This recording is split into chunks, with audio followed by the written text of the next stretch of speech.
Fala galera, hoje nós estamos aqui no 4Cast recebendo o Dr. Vitor Marques, oftalmologista, especialista em cirurgia de pálpebras e órbitas. E também tem um programa muito interessante que é a Face Anatômica. Dr. Vitor, seja muito bem-vindo a esse nosso bate-papo. É uma honra tê-lo aqui conosco.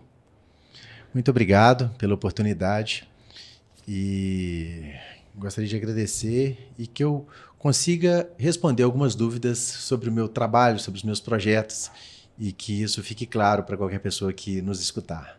Perfeitamente, doutor. A primeira pergunta é como que surgiu o Dr. Vitor?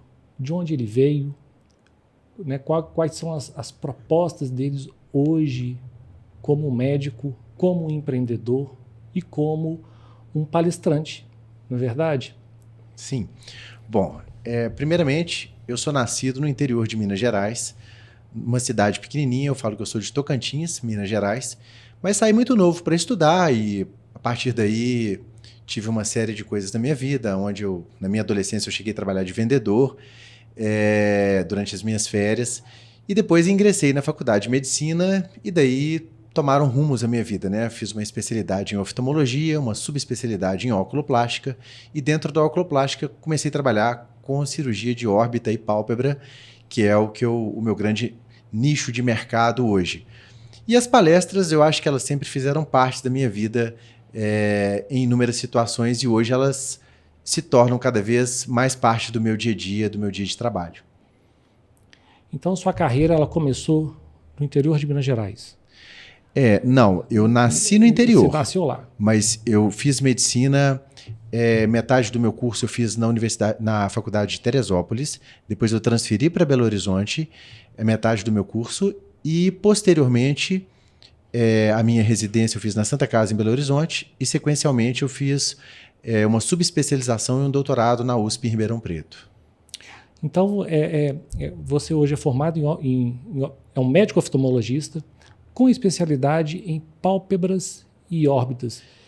E pelo que me falaram um pouco da sua história, é que você tem um lado muito humano, muito voltado nessa questão do tratamento mais humanizado. Correto? Sim.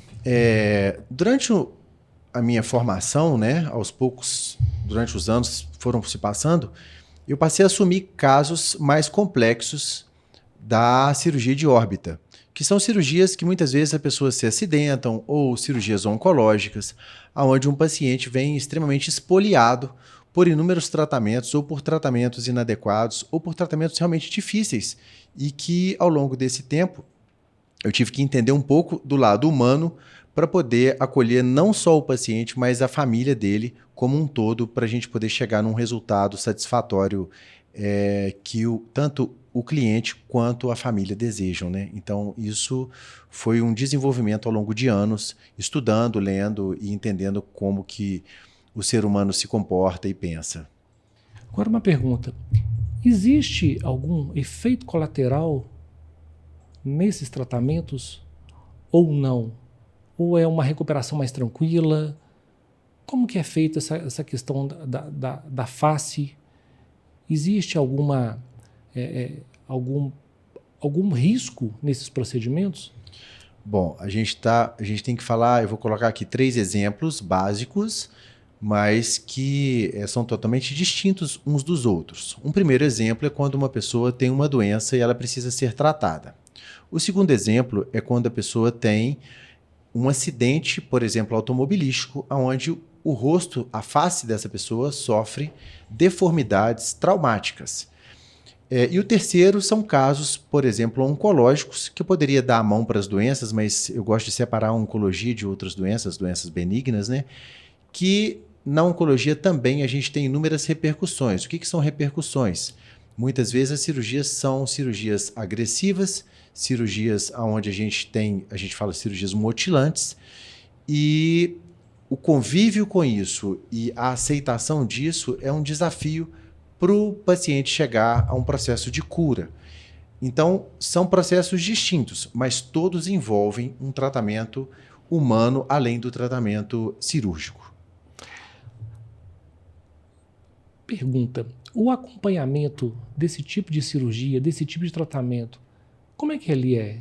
Ele é mais próximo, ou a alta ela é mais rápida? Como que seria isso? Qual que é o prazo, o tempo de recuperação? Né? Eu sei que cada caso é um caso, eu imagino, né, na verdade, é que um acidentado, igual você falou, no acidente automobilístico, provavelmente a recuperação dele deve ser mais extensa. Uma pessoa que às vezes faça uma cirurgia ou um tratamento para fins estéticos, possivelmente, né, dentro do meu pequeno conhecimento, eu acredito que seja mais breve. Mas como que é feito esse acompanhamento? Como é que se dá, né, esse pós-cirurgia?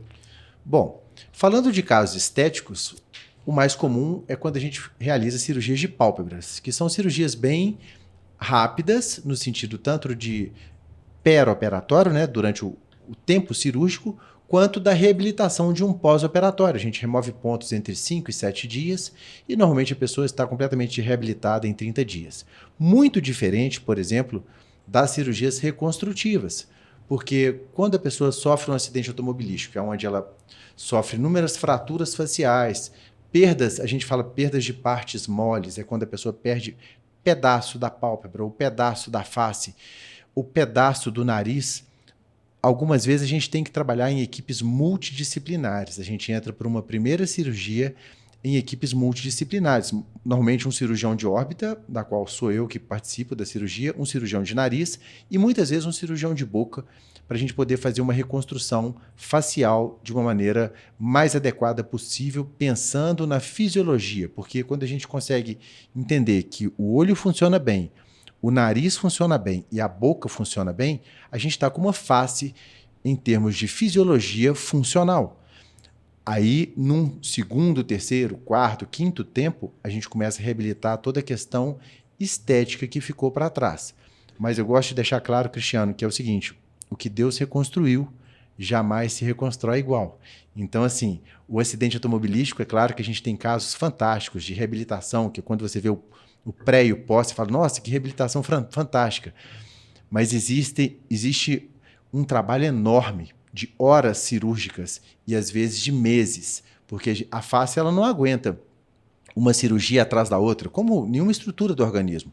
Você opera, espera reabilitar daquela cirurgia e às vezes isso pode significar 6, 8 meses, 9 meses e depois novas cirurgias são propostas. Reabilita-se de novo. E daí espera mais 3, 6 meses, reabilita.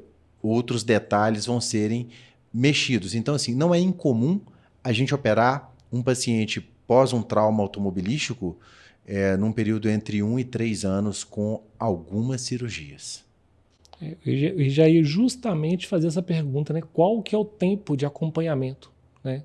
Então, dependendo, até 3 anos. Sim, de acompanhamento. A gente tem ou pacientes... às vezes até mais, né? Porque o que acontece é o seguinte, a gente tem repercussões a curto, médio e longo prazo. Às vezes eu chego a operar pacientes que se acidentaram há 10 anos atrás e que não fui eu que os operei, operaram em outros serviços, com outros cirurgiões, mas que repercussões relacionadas às mudanças anatômicas do trauma de 10 anos atrás podem repercutir depois em outros problemas e que a gente precisa intervir para aquilo não ter consequências maiores.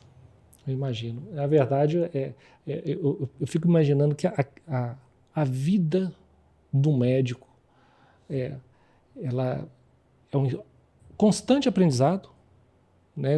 Nós estamos falando de mindset, de mudança de pensamento, porque a atualização é constante, mesmo que já exista na linha do tempo alguns casos similares, mas eu acho que cada corpo é um corpo, cada fisiologia, não sei se estou falando correto, é uma fisiologia, né? Não adianta pensar que o Cristiano vai ser igual ao filho, que pode ter similaridade, mas eu imagino que cada tratamento deve ser um novo diagnóstico, uma nova forma de se tratar, né? Então, a constância de de renovação, de entendimento, de conhecimento. Eu acredito que esse ciclo ele vai ser eterno, né? Enquanto se estiver atuando como médico, ali você vai estar sempre tendo que rever conceitos, atualizar informações e entender cada paciente da forma que ele tem que ser tratado.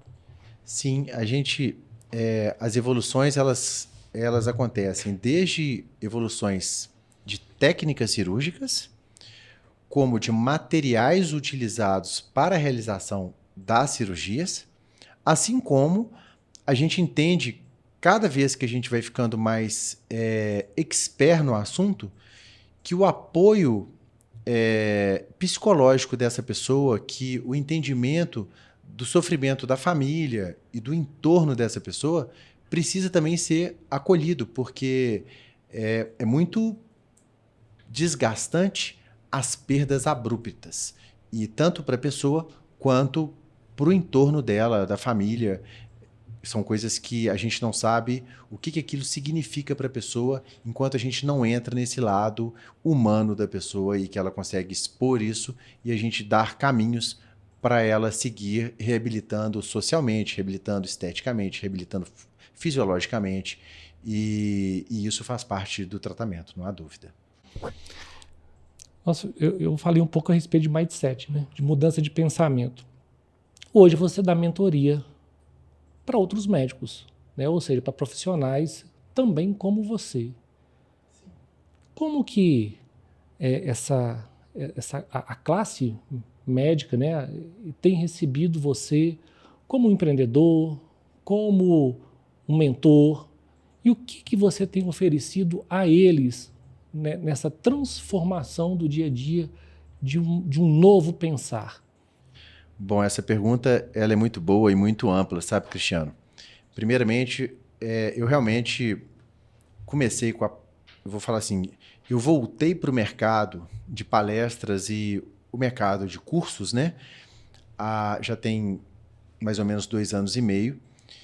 E a gente lançou um curso inicialmente no digital, onde a ideia era ajudar os profissionais a eliminar as complicações nos procedimentos da face. Era um curso básico de anatomia. Tudo começou com esse curso. A partir daí, esse curso virou um curso de hands-on, onde passamos a ensinar técnicas cirúrgicas já avançadas, associadas ao conhecimento da anatomia em 3D. Eu falo que a anatomia, o cirurgião tem que entender ela em 3D, olhando de frente, de costas, de cima. A gente chama isso, os nomes técnicos, né? Em coronal, axial, sagital, que são os nomes dos cortes das imagens.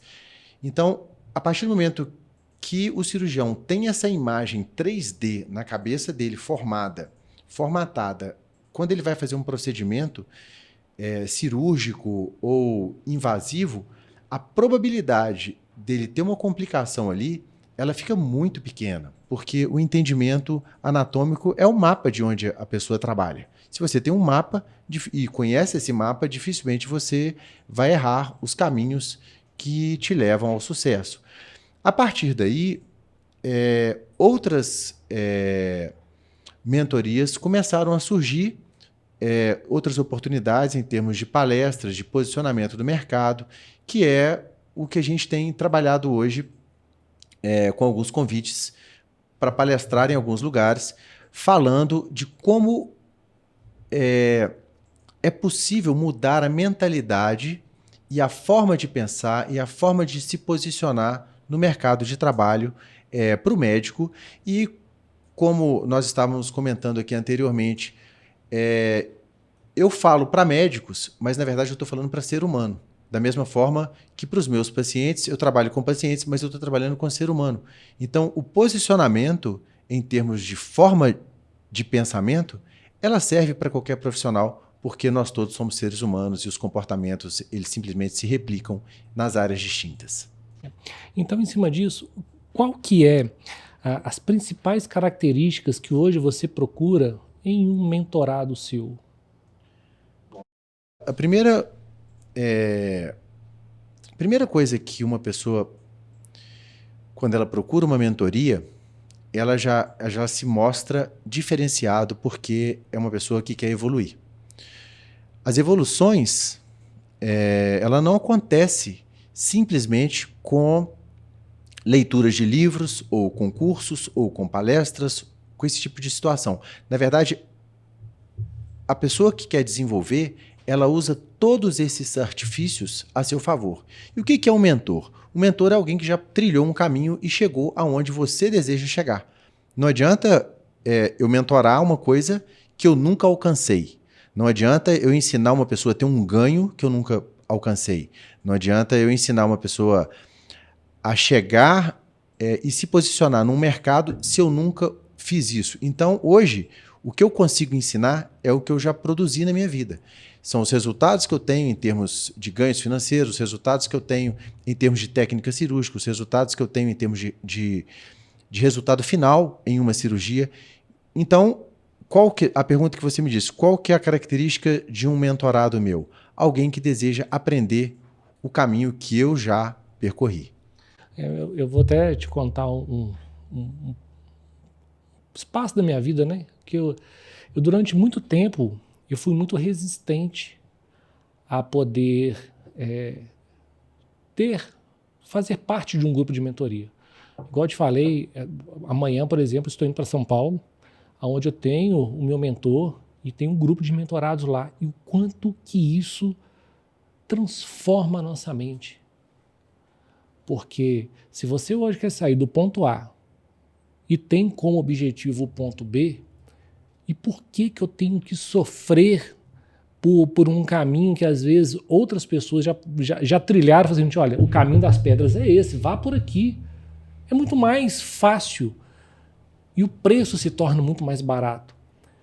E a nossa satisfação, ela é antecipada porque, poxa, se o doutor Vitor já passou por esse caminho, já estudou todas essas características, né, todo esse percurso, por que não tê-lo como mentor?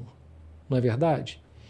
Então, é até um recado que eu acho que eu como um mentorado hoje, dentro da minha especialidade, que é a contabilidade, e você como um médico cirurgião que já trilhou um caminho, você pode hoje deixar um legado, deixar um recado, faz o seguinte, olha, passei por isso, já sofri isso, e o que você hoje, nesse percurso, você pode acrescentar na vida de um mentorado? Quantas coisas elas podem acontecer com maior facilidade, não é verdade?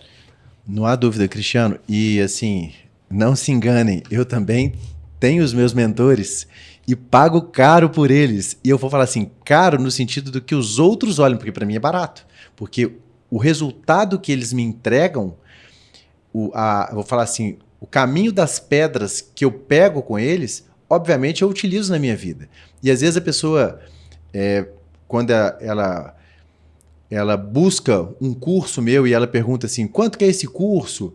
Qual o valor do curso? Uma série de perguntas de qualquer pessoa que quer especular qual que é o valor que existe naquilo ali. E eu falo assim, você não está comprando um curso, eu não estou te vendendo um curso, eu estou te vendendo uma experiência. Uma experiência de quê? Uma experiência de vida minha.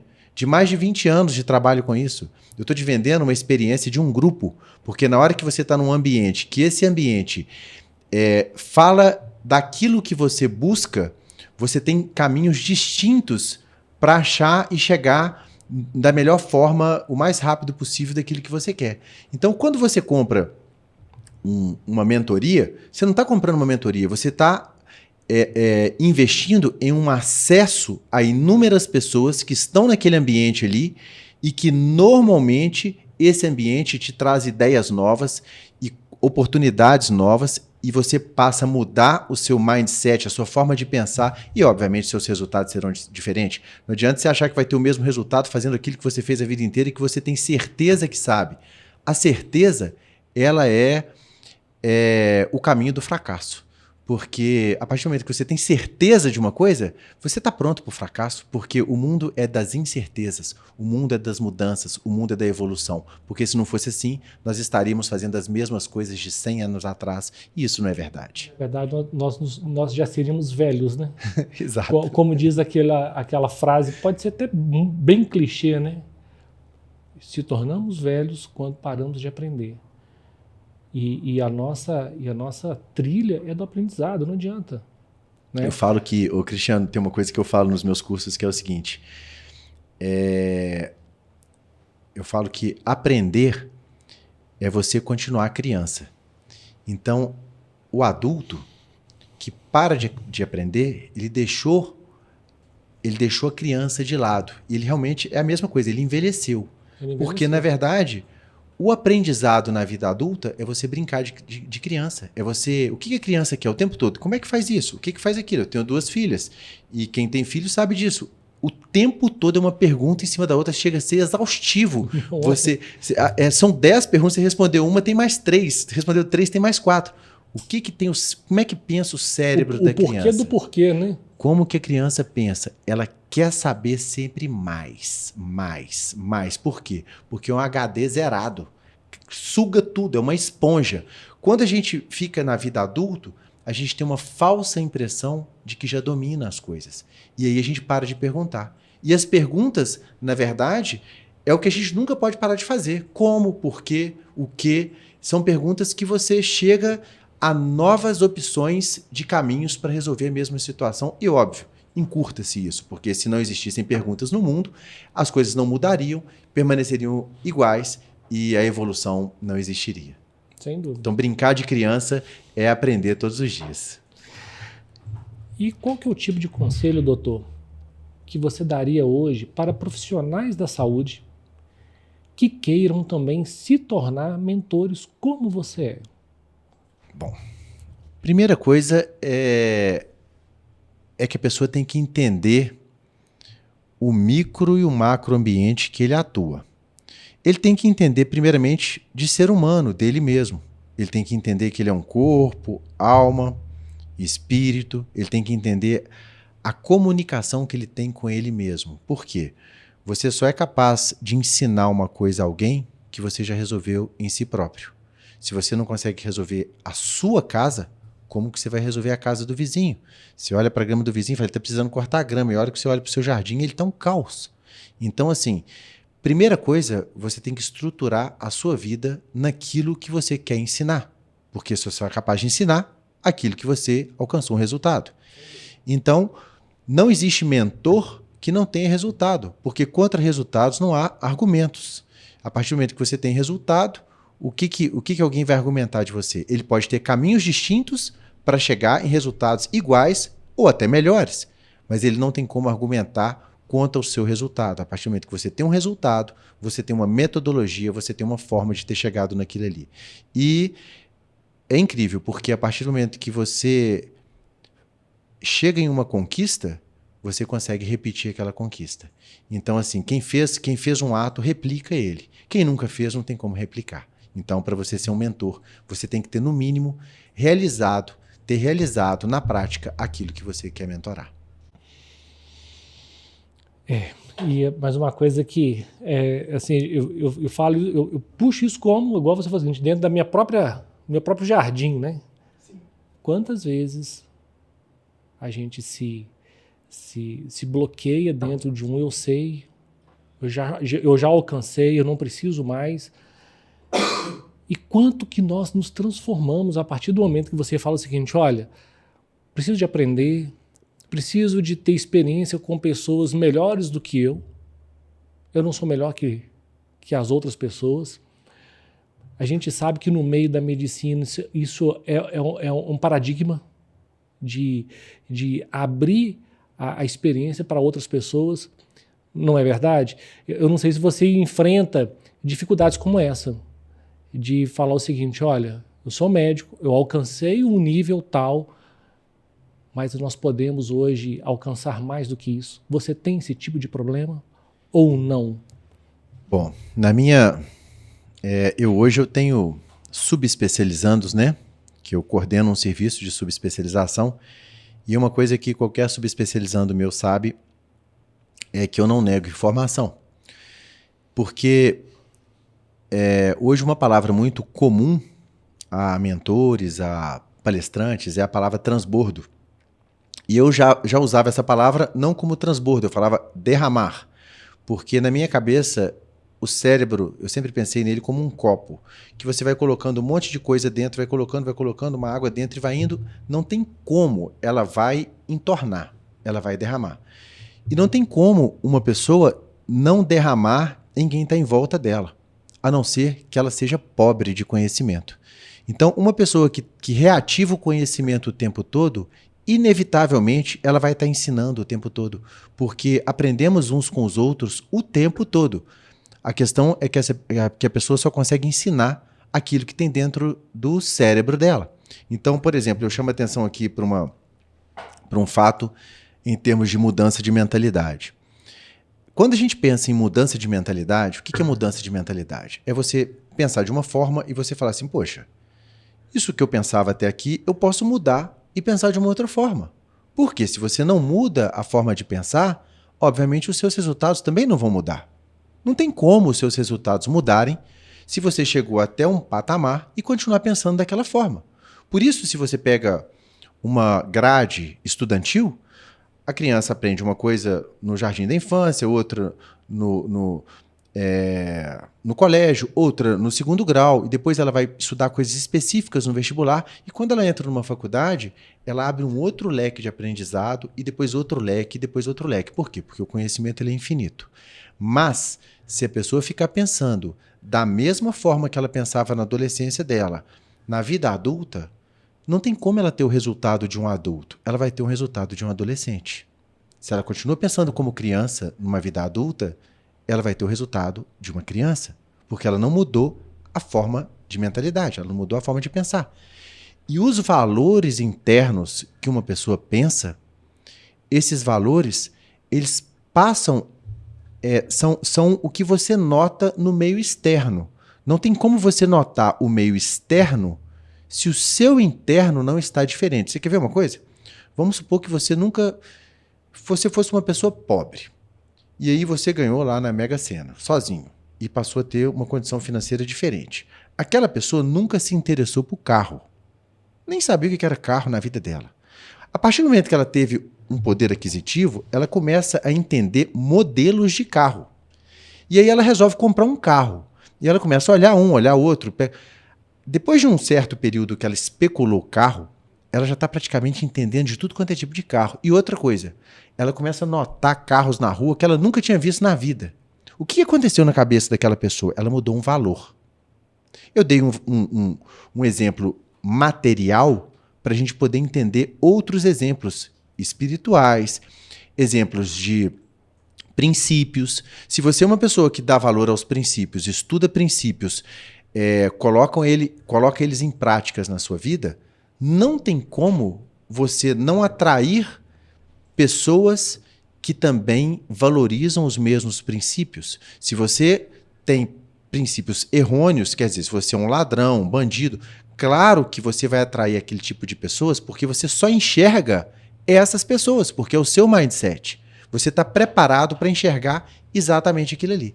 Então, quando eu trago que a pessoa enxerga aquilo que tem dentro da cabeça dela, é porque ela vai enxergar o bem e o mal dependendo daquilo que ela coloca dentro da mente dela e a forma que ela pensa. Agora, uma curiosidade. Nós sabemos que grandes mudanças no nosso cérebro resistem. Grandes decisões muito impactantes, nosso cérebro ele bloqueia. Vou te dar um exemplo trivial, bem do dia a dia. A pessoa fuma há 20 anos. Quando ela fala assim, vou parar de fumar, e quando ela chega ao ponto de conseguir, isso é um exemplo, tá? Bem grotesco, vamos assim dizer. Ela já vem se preparando para esse dia durante muito tempo. Então, isso é uma transformação de pensamento. Até o ponto dela falar o seguinte, a partir de hoje eu não vou mais fumar. Um exemplo. Grandes decisões, elas precisam de ser preparadas. Tem homens, né, tem pessoas que elas não têm a estrutura para tomar grandes decisões de uma só vez. Né? Não sei se você concorda comigo. Mas essa mudança de pensamento, esse mindset, ele precisa de ser preparado. ou você não acha que tem que ser preparado? Porque existem estudos, né, que falam que nós devemos mudar aos poucos. Se eu quero alcançar um certo objetivo, que eu tenho que constantemente fazer essa transformação de pensamento. Funciona dessa forma mesmo? Ou você entende que pode ser mais, como se diz, né, mais na pancada, mais uma mudança mais abrupta? Então, muito interessante a sua pergunta, e ela tem várias teorias que a respondem. Uma delas é o seguinte: o ser humano já começa a ter memórias desde da vida intrauterina.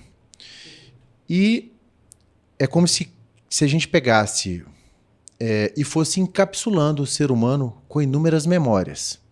E vai se encapsulando, e vai se encapsulando. À medida que os anos vão passando, é como se você fosse passando uma fita crepe em volta daquela pessoa. O que acontece é que durante todo esse período de formação de primeira infância, segunda infância, adolescência, vida adulta e tudo mais, o núcleo, que é lá atrás da sua vida intrauterina e os primeiros anos de vida, vai ficando, você concorda comigo, dentro de uma bola cada vez maior.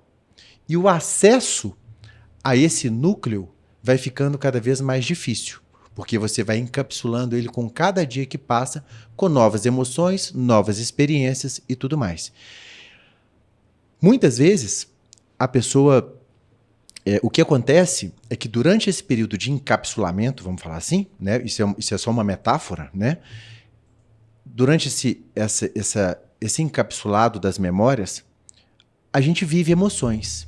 Algumas dessas emoções, dependendo do momento e por quem criou essas emoções em nossas memórias, elas geraram uma forma de pensar que alguns autores chamam de crença. Quer dizer, você passou a entender que você é apto ou não é apto para fazer determinadas atividades. E a partir do momento que você passou a acreditar naquilo ali, aquilo passou a ser uma verdade absoluta porque outros rótulos foram sendo colocados em cima. O que acontece muitas vezes, a gente traz aqui o exemplo do tabaco, que foi o que você trouxe. Normalmente os vícios estão relacionados a algum... eu vou usar a metáfora de algum buraco que a pessoa tem dentro dela. E ela precisa tampar aquele buraco de alguma forma, uma ferida. Então, ela usa o vício como uma forma de tampar aquele buraco.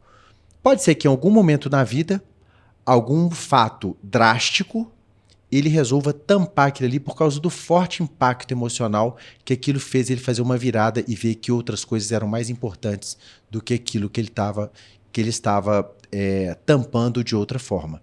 Então, o que acontece é que quanto mais precoce é a sua memória de formação emocional, quanto mais precoce, mais difícil ela é de ser acessada. E o que faz acessar essas memórias? Emoções maiores em cima dela, girando a forma de pensar para um lado positivo. Então, muitas vezes, a gente trabalha as pessoas com técnicas, por exemplo, de meditação guiada, técnicas de coach, onde você consegue acessar memórias que trazem a dor desta pessoa à tona e, a partir dali, a gente consegue fazer um giro e colocar em cima daquelas memórias positivas, e a pessoa consegue suplantar. Por exemplo, eu vou dar um exemplo aqui ao Léo, me veio na cabeça, um livro do Nuno Cobra, onde ele citou que ele treinou uma nadadora para atravessar o Canal da Mancha, e ela já tinha fracassado uma vez. E ela falou assim, pois é, mas chega no meio, é extremamente difícil e tal. E ele colocou um código na cabeça dela, uma metáfora, que você fala assim, é a coisa mais boba do mundo. Ele falou assim, pensa que a Terra é redonda, e que na hora que você estiver no meio do Canal da Mancha, você já vai passar para a parte de descida da Terra, porque se ela é um círculo, você está no topo e da metade para frente é só descida. E quer dizer, isso aí parece uma besteira, mas quando você embute isso na cabeça da pessoa, no meio da prova, ela lembra daquela codificação, e aquilo ali é um impulso emocional fortíssimo para ela poder completar uma prova que talvez ela tivesse desistido por simplesmente não ter aquela codificação no cérebro. O seu cérebro falhou, o seu corpo falha. O seu cérebro não falhou, dificilmente o seu corpo falha. Doutor, você está falando de codificações, né? Nós recebemos códigos o tempo inteiro. O tempo todo. Né? Igual da vida dentro do útero da mãe, ali você já está recebendo... o tempo todo. Você já está recebendo vários códigos. Então a gente sabe de resultados de pessoas que houve rejeição, por exemplo, na barriga da mãe, e isso traz um impacto muito grande. Mas uma pergunta que eu quero te falar é o seguinte, eu quero te fazer, né? Nós recebemos esse código a todo momento. E nós somos pessoas emocionais, muitas vezes, né? Quais os recursos que hoje nós temos para recodificar? Vou te dar um outro exemplo. Filhos que têm problema com... vamos dizer assim, não é minha especialidade, tá? Sim. Na primeira infância, por exemplo, problema com pais, né? Com pai e mãe, que trouxe bloqueio com pai e mãe. E quando a gente vê o padrão dessas pessoas, elas têm até dificuldade de prosperar, né? Porque tem situações de infância que precisam de ser resolvidas. Quais são os recursos que temos hoje para fazer esse desbloqueio, para que a pessoa ela consiga viver na plenitude que muitas vezes ela merece? Não é verdade? Sim. Bom, os bloqueios eles existem na vida de todos os seres humanos. Mas uma coisa muito interessante é que é o seguinte, em cima das suas maiores dificuldades estão as suas maiores oportunidades. Porque nós somos seres duais. Quanto maior é uma luz de uma pessoa, quanto mais potente essa pessoa, existe um mundo obscuro atrás dela também de sofrimento e de coisas que ela passou na vida. Todo ser humano, ele é dual. Ele tem um lado de luz e um lado de sombra. Esse dizer, ele não é meu, ele é do José Roberto Marques, que faz essa metáfora de luz e sombra, e ela é muito real. Ela é muito real em relação a qualquer ser humano. Então, primeira coisa, nós somos seres duais. Todos nós temos o nosso lado bom, o nosso anjinho mau e o nosso anjinho bom. A questão é quem vai suplantar quem. Quando você fala de uma criança, ou de um adolescente, ou de um adulto, porque que sofreu algum tipo de abuso, ou ele sofreu algum tipo de humilhação, ou ele sofreu algum tipo de trauma, uma dor da alma, essa pessoa precisa entender essa dor e ressignificar isso através da emoção, trazer um novo significado para essa pessoa, para ela poder encarar aquilo de uma forma mais leve e uma forma onde aquilo não seja uma barreira para ela, mas um trampolim.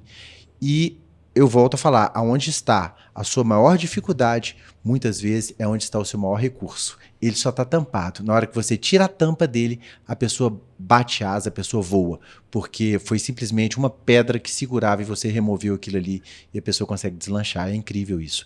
E muitas vezes, Cristiano, eu encontro isso no meu paciente cirúrgico. O paciente tem perdas faciais, perda de beleza, perda de visão, uma série de coisas. E era uma pessoa mediana. Após o trauma e a reabilitação, ele passa a ser uma pessoa altamente produtiva. Simplesmente por quê? Porque o cérebro humano, eu falo isso muito, ele é uma estrutura sem limites. Nós recebemos recursos ilimitados, nos quais nós aprendemos a não usá-los na sua maior potência. Então, a pergunta que eu faço hoje para qualquer pessoa, em qualquer palestra que eu falo, você está usando a sua potência máxima em tudo que você tem todos os dias? Eu garanto que não. Porque a partir do momento que você passar a usar toda a potência que você tem todos os dias, inevitavelmente Em 3, 6 meses depois, as pessoas vão começar a falar: você é outra pessoa, você é outra pessoa, você é outra pessoa. O que aconteceu com você? Simplesmente você passou a usar a sua potência. Você fala assim: Vitor, me dá um exemplo prático disso. Dou. Quando você perde a visão, total ou parcial, o que acontece com o organismo? Você desenvolve audição, olfato e tato violentamente. O que fez isso desenvolver? Você já não tinha esse poder? Tinha, claro que você estava ali. Você só não precisava dele. A partir do momento que você perdeu um poder, o seu cérebro automaticamente manda uma mensagem, fala assim, ativa o resto. A pessoa perde um braço, o outro braço vira uma tora, porque em vez de ele usar 2 braços para trabalhar, ele usa um só. Então, o organismo, o nosso corpo humano, ele é antifragilidade. Ele só tem um cérebro que é preguiçoso, que não quer que você gaste energia, porque o comando cerebral é para sobreviver e não para você exponencializar a sua potência. E isso você consegue de uma maneira voluntária e não involuntária. A gente pega como exemplo a questão da reinvenção, né?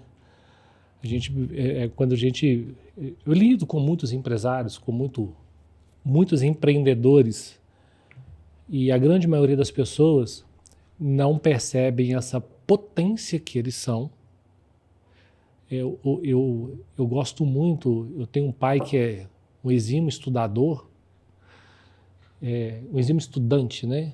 E por ele ser estudante, ele fala muito com relação ao nosso campo magnético, que é a nossa mente. O poder que nós temos de transformar o nosso universo, como que ele pode ser tão poderoso a partir do momento que nós nos posicionamos. Não é verdade?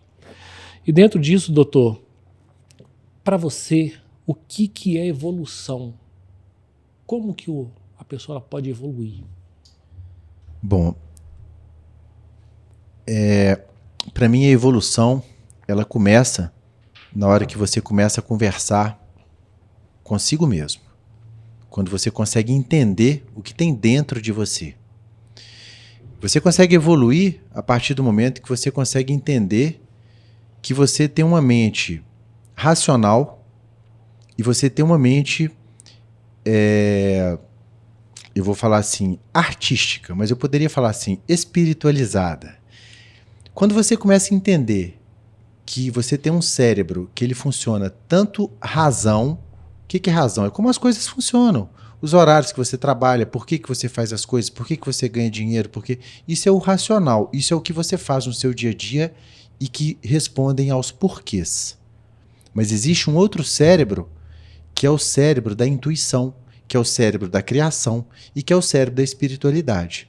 Quando você consegue entender isso dentro de você e que você consegue entender aonde você está agindo, tanto nas coisas corretas quanto nas coisas incorretas, e quando eu falo incorretas, não são erradas não, são atitudes que às vezes te auto-sabotam, te prejudicam ou te impedem de andar para frente, te procrastinam. Então, quando você começa a entender dentro de você essas vozes, que você começa a conversar consigo mesmo e começa a falar assim, você está querendo me sabotar de novo, eu mesmo me sabotando de novo, entendeu? Quando você consegue enxergar dentro de você, ali começa um processo de evolução. E, particularmente, esse processo ele envolve desde um autoconhecimento como ser humano até um conhecimento da espiritualidade, de uma conexão com Deus e com o universo. Você teve algumas pessoas que te inspiraram a esse autoconhecimento? Houveram alguns livros que você leu ou algum autor, né, que foi inspiração para você? Bom, particularmente, eu sempre gostei de ler, mas eu confesso que de 4 anos para cá, a minha leitura, ela exponencializou. Por uma necessidade própria e porque, a partir do momento que você vê uma coisa, enxerga, não tem como desver. Se eu te dou uma visão e falo assim, olha o gato ali no muro, o gato pulou, mas você viu o gato. Tem como você desver aquela imagem, você apagar ela do seu cérebro? Não tem como. Então, a partir do momento que você começa a enxergar determinadas verdades, princípios de evolução, de condutas na sua vida, você não tem como desfazer isso mais. E isso, essa busca pelo autoconhecimento e pela evolução, ela passa a ser uma coisa natural do seu dia a dia. Você passa a ter um compromisso consigo mesmo de usar toda a sua potência. Eu tenho um compromisso comigo mesmo de usar toda a minha potência todos os dias. Todos os dias. E o que é a minha potência máxima? É aquilo que eu fiz o melhor meu naquele dia. Eu cheguei em casa à noite e falei assim, eu fiz o meu melhor hoje. Posso não ter alcançado o resultado que eu gostaria, mas eu fiz o meu melhor. E amanhã eu vou fazer melhor ainda. E depois de amanhã melhor ainda. Então, alguns autores que, se eu fosse citar aqui alguns livros, que foi que você me perguntou, alguns autores,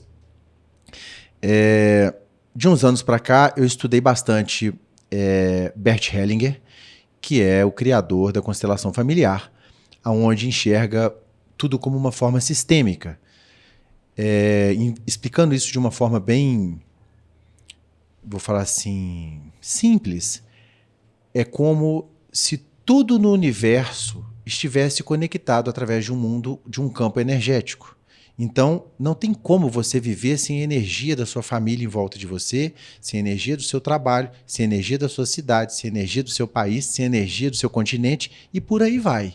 Então, parece que não existe uma conexão, mas está tudo conectado, mesmo dos seus antecedentes até os seus netos, filhos para frente, vão captar essa energia que vem da sua história, dos seus atos e tudo isso, e isso vai reverberar na vida de todas as pessoas. Então, a partir do momento que você entende um campo sistêmico de uma empresa, de uma equipe, de como tudo trabalha, você passa a situar a sua pessoa como que você quer ser visto, como que você quer ser respeitado, como que você quer se posicionar naquele ambiente. E a partir do momento que você muda tudo em volta. Porque não tem como você mexer uma pedra no tabuleiro de xadrez e não mudar o jogo todo. Você mexeu, mudou o jogo todo. Enquanto não está mexendo, está tudo quieto. Mexeu uma pedrinha, muda o contexto do jogo todo. Então, Bert Hellinger é um autor que eu gosto muito dele. Eu poderia citar aqui o Marshall Rosenberg, que é quem descreveu... me fugiu aqui, mas é a linguagem não agressiva, é um outro nome, mas é mais ou menos não violenta, linguagem não violenta.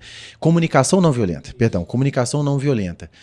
O Marshall Rosenberg, que é o criador, né, o que ensina a comunicação não violenta. O que é isso? É você entender a forma que você comunica ao mundo. Porque o significado de uma palavra para mim pode não ser o mesmo significado da palavra para você.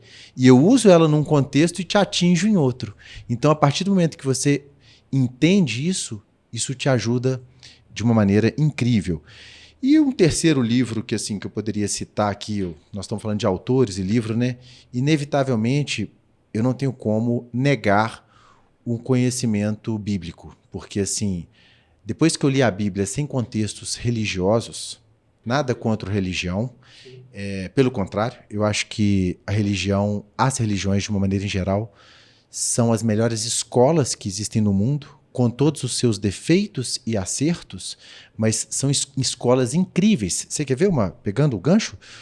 Eu nunca tinha enxergado isso há décadas atrás. Eu fui criado numa igreja, depois eu quebrei com a igreja e nunca mais... eu não tenho uma denominação religiosa, mas sou completamente espiritualizado e me conecto com Deus todos os dias. Mas aonde você acha que existe uma escola de palco melhor do que numa igreja? Não existe. Você pode pegar as escolas de palco do Brasil, do mundo, e você vai ver qual que ensina no berço. A igreja. Você pega o menino e autoriza ele lá em cima ler um verso bíblico, você autoriza ele lá em cima cantar, você autoriza ele lá em cima a pegar um microfone e falar. Aonde está essa escola? Fora da igreja. Se você olhar vários cantores sertanejos, eles vieram de onde? Das igrejas.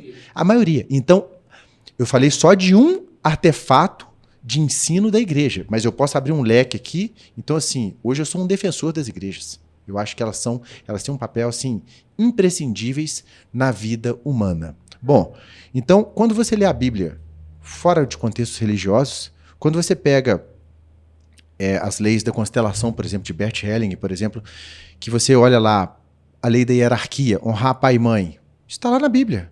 Quando você pega pertencimento, todo ser humano tem um direito de pertencimento, está lá na Bíblia. Quando você pega a lei do doar e receber, tudo que semear, você vai receber de volta. E uma coisa incrível é você perceber o seguinte, que você tem que ter o direito tanto de doar, quanto se dá o direito de receber. Aquele que não dá direito de receber, ele vira um soberbo. Ele não dá ao outro a chance de o agradar. Não é bom quando você leva presente para uma pessoa no aniversário e a pessoa agradece, você fala, nossa, a pessoa gostou do meu presente. Você não sente bem quando você doa? Então, quando você não recebe do outro, você perdeu a chance de deixar o outro te agradar e você perdeu a chance de contribuir com isso. Então, assim, citei aqui 3 livros, a Bíblia, Comunicação Não Violenta e citei como autor o Bert Hellinger, mas eu poderia fazer uma lista aqui de autores que eu estudo e que isso automaticamente muda o nosso mindset, muda a forma de pensar e de ver o mundo. Também tenho como referência a Bíblia, esquecendo a espiritualização dela, ou das muitas várias formas de utilizá-la, como a gente sabe, de várias maneiras que prejudicam outras pessoas, mas todo ser humano que usa como um padrão os conselhos bíblicos, ele é uma pessoa muito melhor consigo mesmo, né? Que eu acho que a primeira pessoa que a gente precisa de estar bem é conosco, né? E a partir do momento que nós estamos bem conosco, toda essa constelação, ela vai, né? Toda essa cadeia, ela vai se tornando efetivamente melhor, né? E quando, igual você falou um pouco atrás, o bandido tem visão do bandido, mas o empreendedor ele vai se comunicar melhor com empreendedores, a linguagem ela se torna mais assertiva e quando a gente vai se transformando, a gente vai trazendo conosco pessoas que às vezes querem aproveitar da nossa luz apenas e tentam apagar, mas nós vamos nos identificando com pessoas melhores. Vamos nos tornando melhor, identificando com outras pessoas melhores e o nosso ciclo ele vai se renovando e vai melhorando, né? Mas dentro do que você falou, a Bíblia, sem a menor sombra de dúvida, dos livros é o mais importante de todos, né? E vai se conectando ao entendimento que nós temos dos outros que também são boas literaturas, mas sem a menor sombra de dúvida, a referência bíblica ela é fundamental, não é verdade? E se você pega grandes autores, best-sellers do mundo, se você pegar, por exemplo, eu posso citar aqui 3, 4, assim, ó, numa tacada, assim, ó, que tudo que fala, tudo eu estou generalizando, né? Mas grandes coisas que esses grandes autores escreveram são Ctrl+C, Ctrl+V da Bíblia. O eixo central é bíblico. Você pega a dinâmica do Napoleão Hill, os conselhos de prosperidade de Napoleão Hill, você vai lá dentro da Bíblia, o conceito judaico já tinha aquilo há milênios atrás. Quando você pega, vamos citar então um autor brasileiro, quando você pega o Paulo Coelho e você lê O Alquimista, e que ele fala todo o processo de prosperidade, de desenvolvimento do ser humano durante a etapa de vida dele, você vai lá, as histórias bíblicas. E quando você pega uma pessoa e fala para ela assim, hoje muito utilizado, você fala assim, não espera você estar preparada, você tem que fazer porque parece que quando você está preparado é quando você morre, né? Então, ninguém nunca vai estar preparado. Então, bem, né? Quando Deus pegar as pessoas, se você pegar as pessoas que Deus pegou para resolver os problemas deles, eles não estavam preparados. Quando ele pegou Moisés para atravessar o povo, todo mundo esperava que Moisés ia virar um governante, não, ele virou um matuto do deserto lá, e era assim que Deus estava preparado. Quando ele pegou Noé, o cara não era engenheiro, ele não tinha nada. Quando ele pegou Gideon para derrotar os midianitas lá, quer dizer, quando você vai vendo as histórias bíblicas, que você fala assim, esse cara não tinha condição nenhuma de cumprir essa tarefa aqui, e o cara cumpre a tarefa, você fala assim, que incrível isso, porque muitas vezes é onde você acha que você não está preparado, ali esconde o seu maior tesouro para você fazer a diferença na vida das outras pessoas. Para nós finalizarmos, doutor, qual o conselho você dá para as pessoas que queiram ter essa jornada de transformação? O que você diria para essa pessoa? Primeira coisa é a pessoa nunca esperar que ela vai estar preparada. Porque o estar preparado não existe para ninguém. Segunda coisa, não existe um ser humano completo se ele não tem uma conexão espiritual. Ele tem que entender que ele foi criado, que você nem eu pedimos para estar aqui, mas se nós estamos, existe um propósito, existe um porquê que você nasceu, um porquê que você teve os filhos que você teve, um porquê que você tem o trabalho que você teve. E se você está vivo, existe uma oportunidade de você tomar as rédeas da sua vida e fazer escolhas conscientes de usar o seu máximo todos os dias. Porque você foi criado para ser um ser incrível, que tem uma inteligência incrível, que tem habilidades incríveis, e não se iluda, porque aonde você acha que você não está preparado, pode estar escondida a sua maior potência. Obrigado, Dr. Vitor. Foi uma satisfação em recebê-lo aqui. Se você quiser deixar o seu Instagram também, a sua página. Sim, meu Instagram é @dr.victormarques. @dr.victormarques. E lá no Instagram vai ter, no link da bio, outras coisas a respeito da minha carreira.